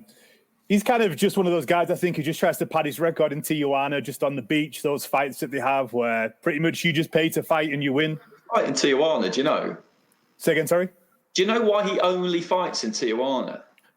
I don't. Just because I think a lot of people go there to pad their record, because, you know, you can fight a lot of the people when they start pro here, that you can fight at 16, 17 in Mexico. So they go and fight there. Yeah, you just pretty much, you pay to fight, you get the victory pretty much. That's why everyone goes there, just to kind of get a few wins under the belt like he did, and probably gets a good payday from Eddie Hearn. He seems to kind of move around. He was training in LA, he trained in Vegas under Mayweather Senior, and then now he trains in Florida. He kind of weighs in at just whatever he turns up at, anywhere between 260 and 350. So, do you know who trains him now? No, I'm not too sure who he trains now, but I know he's in Florida. Okay, that's interesting. Yeah, I mean, there were bits and pieces about him. There was a little story that Tyson Fury had told to an English radio station about how when he was training in Vegas for Tom Schwartz, I think, the lads at the Mayweather gym told him about this guy who was always saying that Fury was a bum and he could knock him out. And they got him on the phone and he came down and Tyson chinned him with a straight right hand in a matter of seconds, and Lovejoy's version is different and all the rest of it. But, But for Dave Allen, like, if he beats him, then he'll take that ranking. He'll go in at number 15 with the WBA. I mean, their rankings more than everybody else's are absolutely just absurd at times. And that's. I think he's been as high as 12th at one point. I think I read, but it was a real rabbit hole to go down. When I saw his name, I just thought, right, I've never heard of this guy. Then I started looking at him, and I just thought, just gets more and more interesting. The kind of deeper I go, and it's. I'm not in the bubble. I'm not going into the bubble this week, but a few of the guys are. So I'll be very interested to see what he, what his kind of take on the whole occasion is really. But like you say, with his weight, he's been. I think his last fight he was 237. His second fight, I think he was like 323. He's been Jarrell Miller size, and he's been kind of normal heavyweight size. So I guess Dave Allen should beat him. I mean, that's what you would have to assume from that. But again, just because he's chosen not to box anyone who's going to represent any kind of a threat, he certainly hasn't got any miles on his clock. That much we do know. Mm-hmm. If you go back, there was when was it? I'll just have a look. March 2019, when somebody dropped out of fighting Joe Joyce. Him and Sam Jones had a spat on the internet for quite a while, and he was trying to talk his way into fighting Joe Joyce. That's right. He was mooted as an opponent for Nathan Gorman at one stage. I think after Daniel Dubois beat Nathan. Oh no, it was a fight before Dubois. No, Gorman fought Dubois. He ended up with Kevin Johnson. That was another thing I read, was that he almost talked himself into that fight. So he's been after this for a little while. well, I mean, he's got his chance. We'll see what he's got. I mean, I'd imagine that he'll love it, that he'll take the opportunity to say whatever he wants to say during the course of the week. It'll be interesting to see who turns up with him. It's an incredible match in many ways, because I looked at Lovejoy and just thought, okay, what's going on here? Is there anywhere, since you guys, obviously, like Mike mentioned, over here on our side of the globe in Mexico, there's a lot of fighters, especially the younger fighters, who go down to Mexico to essentially, pad their record. It's almost, I don't want to call it like a guaranteed win, but you can go down there, fight, 10 to 12 fights, and on paper you're like, oh, I'm 12-0, and it helps. There's been trainers and managers who have told us in person, without naming any names, that they go down there because it helps the record, and it's an easier way to pad their record so they can get into some type of ranking or get noticed by some type of promoter. It happens. Is there anywhere like that over in the UK or in Europe that you guys could relate something like that to? Kind of. There isn't in the UK. There are plenty of fighters who build records in the UK, but they'll do it against recognised away quarter fighters, and it'll all be legit and above board in that sense. We know in boxing there are a lot of what you might describe as straight fixes, in that you're boxing somebody you're going to beat. There's nothing sinister going on there, but you're going to get the win. With European fighters, what I see quite a lot is you have these kind of like two-tier fighters in Europe, where they take difficult fights away from home, and then they will just pick up really easy wins at home. And that happens a lot with kind of Hungarian fighters. Some of those fights I would question whether they actually ever really happened, whether they're just gym fights really, and they're just somehow given some kind of official status. I did hear about a fighter who I'd better not name, I suppose, but a British fighter who fighter in the loosest sense I would describe him, who went to a certain country not in Europe and won a sanctioning body ranking belt in a fight which I believe never actually happened. That's the intelligence I received on that one. So yeah, it does. And I used to see some of these guys on, because the commission over here, the board here, what they are strict on is reviewing people's licenses if they get stopped too many times for away corner fighters. It's fine if you lose 20 in a row, as long as you're not getting stopped. Like, you'll get called in and they'll go through the motions, but they understand and that these guys are really important and we need them. But I've seen some fighters on European shows where, they'll have a half and half record. The wins all come in fights that, like I say, they are just paying for the win for their record to get them jobs on the road. And then on the road, some of them, as soon as they're under the merest pressure, just dive on the floor. It's pretty terrible, really, but we all know it happens. So I suppose you just don't really know how Lovejoy will react then when someone hits him back, because presumably nobody ever really has.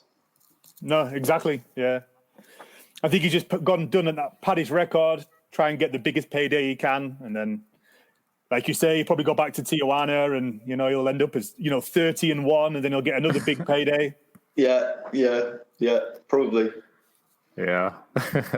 Hey, but I guess it all paid off, because now he's got some type of significant fight here. So, like you said, he'll probably go back after and 30-1 and be back in the mix. Moving on over here, stateside from the bubble at the MGM Grand in Las Vegas on ESPN Plus here in the States. Naoya Inoue, 19-0, makes his top rank debut over going up against Jason Maloney. 21-1 for the WBA and IBF bantamweight titles. Obviously, Inoue nicknamed the Monster. Was somebody nicknamed the Monster? Especially as a casual. I say anybody's like a casual fan. I've had people ask me because they've advertised him on a couple of ESPN commercials and ESPN broadcasts here in the States. Like, hey, who's this guy? Who's the Monster? They keep calling him the Monster. Can he live up to that name? What do you think about this matchup, Andy? Yeah, I can't see anything other than an Inoue win. I mean, the Maloneys are a talented pair, him and his brother. But I don't see how he can beat Inoue, to be honest. I think at that weight he's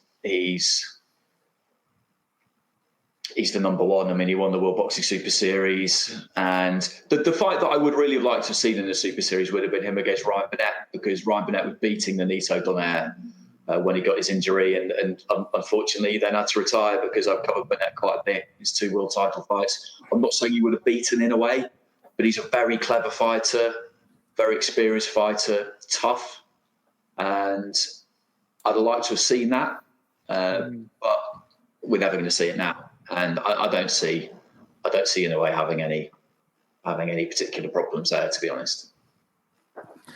And I like Maloney. The Maloney brothers have been on the show. Mike had talked to him a few months back, and they seem like good guys. You know, they really put in the work to train and everything. So I think I agree with you, Andy, that I think Inoue is definitely the heavy favorite, and it could end by some type of stoppage or knockout. But I think Maloney's going to come to fight, and I think he's going to try to get the win, and I think he'll probably connect maybe at least a couple times to at least show that he's got something. But I think Inoue is just on a different level, and he's shown that, right, Mike? I think if Maloney comes to fight, it's probably not the best idea, because Inoue's got power. Maloney, he's a good fighter, another obviously Australian fighter. The only blemish on his record is a controversial split decision loss to Emmanuel Rodriguez in the World Boxing Super Series. So, he could really be undefeated, because watching that, I thought Maloney might have actually sneaked a victory in that fight. But Inoue went in there and absolutely destroyed Emmanuel Rodriguez. So, Yeah, I'd forgotten about that. I agree. I thought he did win that fight against Emmanuel Rodriguez. Yeah, I watched that in preparation for Rodriguez against Inoue. And yeah, it's just like, he's a good fighter, Rodriguez. We saw him over here against Paul Butler, and I thought that was going to be a really good fight. And then you could almost see him just kind of feel power, and he just got wiped out, didn't he? He just got wiped out. I agree. I think Maloney will believe he can win, and he will fight accordingly. I just don't think he can. Right. Yeah. He's definitely got an uphill battle against somebody like the monster, but it's to be interesting to see. So definitely looking forward to that matchup. Also on that card, Iwa Brarnica, I believe I said that right, 19-0, goes up against Michaela Mayer. This is for the WBO super featherweight title. Another female fight. What do you think about this matchup, Andy? Well, this is interesting because there was a lot of back and forth between Michaela Mayer and Terry Harper and Natasha Jonas around their recent fight. And she's quite vocal, Michaela Mayer. She's got a lot to say, which I've never got a problem with that, because you've got to talk yourself up as much as you can. And she was talking at that point about how Harper needed to come to the USA to prove herself, or Jonas needed to come to the USA to prove themselves. And then Brarnica is signed with Matching, I think. Mm-hmm. So that's a really interesting fight. And whoever wins that fight, I would hope that we will see him against Harper, if she can hang on to her title against Katharina Thanders or Jonas. Those would be some really good matchups. But she's a decent fighter, Brarnica. But Mayer's got that good kind of amateur pedigree, and she's got a big vehicle behind her. So I would expect her to win that fight. But there's been quite a lot of noise around that super featherweight division, pretty much all coming from her. But that's a good thing. That's a good thing. It makes it interesting. So we're all aware of both of them here, but particularly Michaela Mayer. So yeah, no, I'll have my eye on that one, certainly. And then rounding the corner to the finish line of the show here for the WBA lightweight and the WBA super featherweight world titles. It just sounds odd. That's not a typo. That's true. That's true. 130, 135. There's 2 titles on the line here from the Alamo Dome in San Antonio, Texas, on Showtime pay-per-view this Saturday. Gervonta Tank Davis, 23-0, goes up against Leo Santa Cruz, 37-1-1. What's your take on this, Andy? Well, I've always been a Davis fan. He's had his problems with weight in the past, and it is a bizarre situation, this. I mean, the weight limit has got to be 130 pounds, hasn't it? Because otherwise it can't be for the super featherweight title. So the lightweight title being tacked onto it as well is, when I first saw that, I thought, are they just hedging to make sure that there is a world title fight in case Davis misses weight? But I mean, that's a bizarre kind of precedent to set. The whole thing's very odd, but it's a good fight. Santa Cruz, I was always really disappointed that we didn't see that third fight with Frampton. And to be honest, I've been pretty disappointed with his career since he beat Frampton. He's not been that active. He hasn't really taken on any big challenges. I wouldn't say. He was kind of gifted. That WBA super featherweight title was against Miguel Flores, wasn't it, I think? I believe so, yeah. Meaning to, vilify Flores or do him down at all. But that was a fight that Santa Cruz was always going to win. And it just seemed to me that it was engineered to get him another world title in another weight division. And it was also fairly absurd in that was for the super title. Whereas at that point anyway, you had Andrew Cancio who'd won a couple of really, really hard fights, and he was left as a regular champion. I mean, it was just total bullshit, wasn't it, really? But he's not. Santa Cruz isn't a good fighter, because he is. But if Davis does his weight properly, like he's done it right and trained properly, then he's a terrific fighter. He's a hell of a fighter. It's funny you touch on that. I did an interview with BJ Flores this week, and he was in Vegas training Jake Paul, and he said that he'd seen Gervonta in the gym, and every single day he was training with a sweatsuit on. Right. Well, yeah, and it's not ideal, is it? It's not ideal.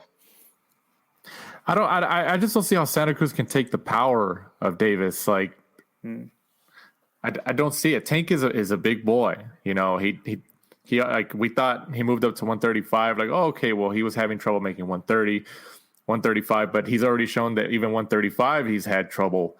So technically, like, he's a 140 pounder if you want to give him that. Like, and he punches hard. He punches very hard, and he has good enough boxing skill to. I just think Santa Cruz is going to get hurt, and like, he's going to get stopped. I don't see any other outcome, because Tank is a way bigger. He's got a way bigger frame. I just don't see what else. Will we see Floyd in his corner? Yeah, that's been a strange relationship, hasn't it? That's been a strange relationship. I mean, what's he doing training-wise now? Because obviously he was always with Calvin Ford, wasn't he? But then didn't he go and train with the same guy that Broner now trains with? For a brief period, yeah. Cunningham? Yeah, that's right. Is that over now, is it? He's been in Vegas with Floyd for the last few weeks. I thought it was all just a promotional thing. Like, Floyd just put the gloves on, did a quick video, got back out the ring. But, Floyd did an interview, I think it was yesterday, saying that he's unsure whether he's going to jump in and actually be in the corner. Okay, well, that would be really interesting if that does happen. I just don't really. I'm not sure I would really be a big fan of that if I was anyone around Davis. Not that, Mayweather knows boxing inside out, and no one could ever argue that he doesn't. But things generally tend to be about him. Whatever he's involved in generally tends to be about him, and that's fine when you're the fighter, because it is about you. But not when you're a trainer. So I wouldn't be super keen on that. But it may well happen, and if it does, it'll add a big sprinkling of stardust to fight week, won't it? Even though we're in the kind of under the restrictions we're under. Right. Yeah. I just hope Santa Cruz doesn't get hurt. I hope this isn't like a whole Kell Brook Triple G thing. Well, that is the worry, isn't it? And when they made it super featherweight and all lightweight, then you can imagine a situation, can't you, where Davis misses the weight, and so it's at lightweight. Santa Cruz's super featherweight title isn't on the line because obviously it couldn't be, but he's forced to fight at lightweight, and he will have to because he's I don't know what he signed, but you'd imagine that is the understanding, and he will get compensated for it. The terms of the contract would have compensated him for it, but it could end up on the night that he's in against someone who's not only really good, but he's also a lot bigger than him, and then that is absolutely what you fear, is that he gets hurt, because that would just be really bad for the sport. Right. If, Leo Santa Cruz managed to pull it off, he'll become a 5-weight world champion. And I think we all just kind of agreed when Andy said that he's kind of not had the most exciting, and, his resume is slightly soft for potentially a 5-weight world champion. Yeah. Yeah, I mean, I don't think anyone could really argue against that. But if he beats Davis, then fair enough, because that would be a huge win. I just can't really see it happening. Right. Yeah, but I think that's the intrigue behind it, is that Santa Cruz does have talent, but Davis is the favorite, especially with that power. But who knows? There's definitely intrigue. Yeah, I suppose if Davis hasn't done the weight right, but he does manage to make super featherweight, let's say that there's a penalty in we don't know any of this, obviously, but let's just say that there's a penalty in place if he doesn't make super featherweight. That allowance has been made by putting the lightweight title on the line as well, but he's really supposed to make super featherweight, and he actually does it, but he does it wrong. Then Santa Cruz has got a chance then, because particularly if he can take it past halfway down the stretch, then it might favour him. But like I said, well, I mean, I'm kind of being fairly hypocritical in a way, because I said at the start that if somebody wins a fight, then you've always got to look at what they do, not what whoever lost it didn't do. But really, I can only see Santa Cruz winning that fight if Davis makes super featherweight but does it all wrong. Can't get him out of there in the first half of the fight and blows up down the stretch. That's really kind of the only way I can see him winning. Right. My boxing coach said that in the amateurs, Leo Santa Cruz was known in Spanish, and Danny can probably tell us it in Spanish, as pillow fists. That's not great. That's not a nickname you want, is it? No, definitely not. Definitely not. But, it's definitely an intriguing fight. So it's definitely something that I think regardless. It is, yeah. It is, absolutely. Yeah. But Andy, once again, coming on here for your second guest appearance. We definitely appreciate your valuable time. We know it's the evening time over there in your neck of the woods, so we don't want to keep you up too late. But before we let you go ahead, just like last time, go ahead and plug your social media out. Obviously you got the Sky Sports card this week. Anything you got upcoming? So outside of that, I do a podcast with Matt Macklin called Macklin's Take, which you can find. I'm doing one in about 10 minutes. We're doing one with Enzo Maccarinelli. Nice. David Hay and Tony Bellew this week as well, because they're just sitting when people are in the bubble, that's a good time to get them. You might have found it because they've got nothing to do.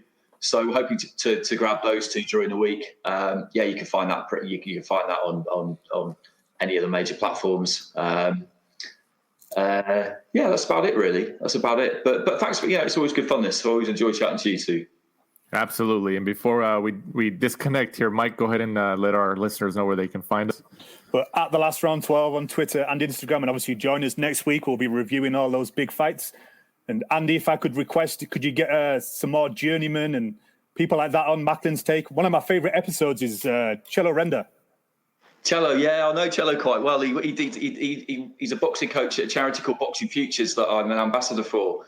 We definitely can. Funnily enough, like one of the most popular ones we've done was, I think the top 5 in terms of the amount of people who downloaded it or whatever so far is I think Callis Sauerland, Anna Warhouse, who's a Sky Sports boxing presenter, who you don't really hear that much from. Johnny Nelson was another one. Eddie Hearn will be up there soon because we had him on fairly recently. But we did another one called This Boxing Life with some Birmingham pros who were all better than, they weren't journeymen. Well, one of them was actually, but a good one. And the rest of them were just kind of like workman-like pros, if you like. It got to decent domestic level, and it was just chatting to them about their boxing lives, about working and boxing and fitting it all in, and hopes and dreams and fears and all the rest of it. That's some of my favourite ones as well. So yeah, we'll definitely do that. We'll definitely be doing that. Because they all just have good stories, the journeymen, because, you know, they work and, you know, they get those phone calls like, hey, can you make it to Doncaster in 2 hours? And they drive there, you know, after one beer and stuff like that, you know. Yeah, that's it. It's great. Like Tim Tomaszek, we were talking to Al Bernstein about Tim Tomaszek the other day. And just the mad stories that you just couldn't really, that people think you're making them up really, because they are pretty unbelievable, but they happen. I posted that video and linked you guys in it. I know, I saw, yeah. It was great. It was. I mean, imagine that. It's absolutely unthinkable, isn't it? In kind of any other sport, really. Absolutely. So, for our guest of the week, Sky Sports Andy Clarke. For my co-host Michael Shepard, I'm Danny Z. This is The Last Round. Thanks for supporting and listening to the show. Follow us at The Last Round 12 on social media. Rate, review, and subscribe. This is The Last Round Podcast.